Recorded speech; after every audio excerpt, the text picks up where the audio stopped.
राहुल गांधी पर टिप्पणी के लिए एस जयशंकर ने पश्चिम देशों पर साधा निशाना। कहा, पश्चिम की दूसरों पर टिप्पणी करने की बुरी आदत।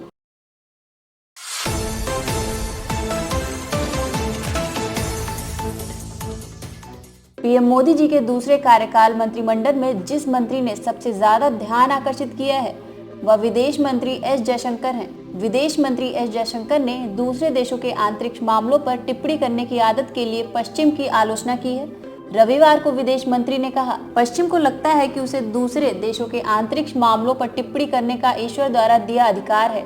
जयशंकर ने यह टिप्पणी रविवार सुबह बेंगलुरु साउथ से सांसद तेजस्वी सूर्य और बेंगलुरु सेंट्रल से सांसद पीसी मोहन द्वारा कब्बन पार्क में 500 से अधिक युवा मतदाताओं, जॉगर्स और आगंतुकों के साथ आयोजित मीट एंड ग्रीट कार्यक्रम के दौरान की।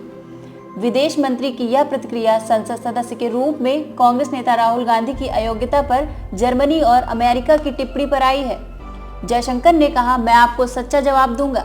इसके दो कारण हैं। ऐसा इसलिए है क्योंकि पश्चिम को दूसरों पर टिप्पणी करने की बुरी आदत है। वे सोचते हैं कि यह किसी प्रकार का ईश्वर का दिया अधिकार है। उन्हें अनुभव से सीखना होगा कि अगर वे ऐसा करते रहेंगे तो दूसरे लोग भी टिप्पणी करने लगेंगे और ऐसा होने पर उन्हें अच्छा नहीं लगेगा, और मैं देख रहा हूं कि ऐसा हो रहा है।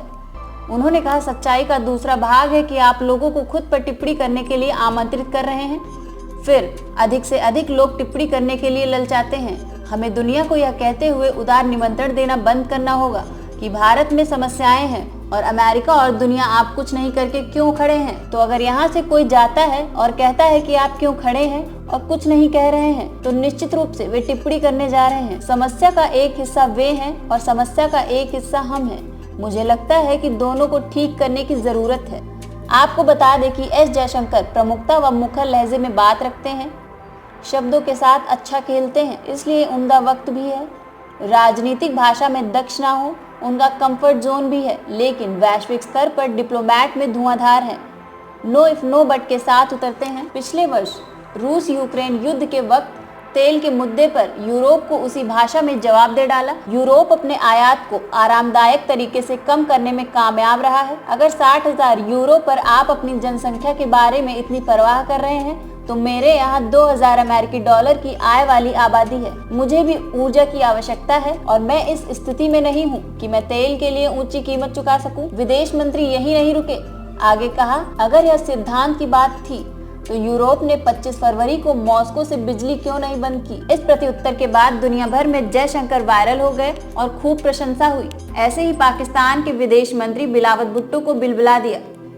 ऐसे आज बेंगलुरु में अमेरिका और जर्मनी द्वारा राहुल के मुद्दे पर बयानबाजी पर विदेश मंत्री ने कहा, पश्चिम को दूसरे देशों के आंतरिक मामलों में दखल देना ईश्वरीय अधिकार लगता है। दूसरी ओर हमारे यहाँ से निमंत्रण दिया जाना भी है। पश्चिम जितना जल्दी समझ ले उतना ठीक है कि दूसरों के इंटरनल मैटर में हस्तक्षेप करेंगे तो कल दूसरे देश भी आपके मामले में आएंगे। जयशंकर चीन को भी खरे खरे शब्दों में ललियाते हैं। राजनीतिक भाषणबाजी में नील बटे सन्नाटा है, लेकिन डिप्लोमेटिक अंदाज में धुआंधार है। मुद्दे को शानदार तरीके से एड्रेस करते हैं। 2024 लोकसभा चुनाव के बाद मोदी जी के तीसरे कार्यकाल के मंत्रिमंडल में जयशंकर सरीखे 2024 लोकसभा चुनाव के बाद मोदी जी के तीसरे कार्यकाल में मंत्रिमंडल में जयशंकर सरीखे तेज तर्रार मंत्री ज्यादा दिखलाई दे सकते हैं।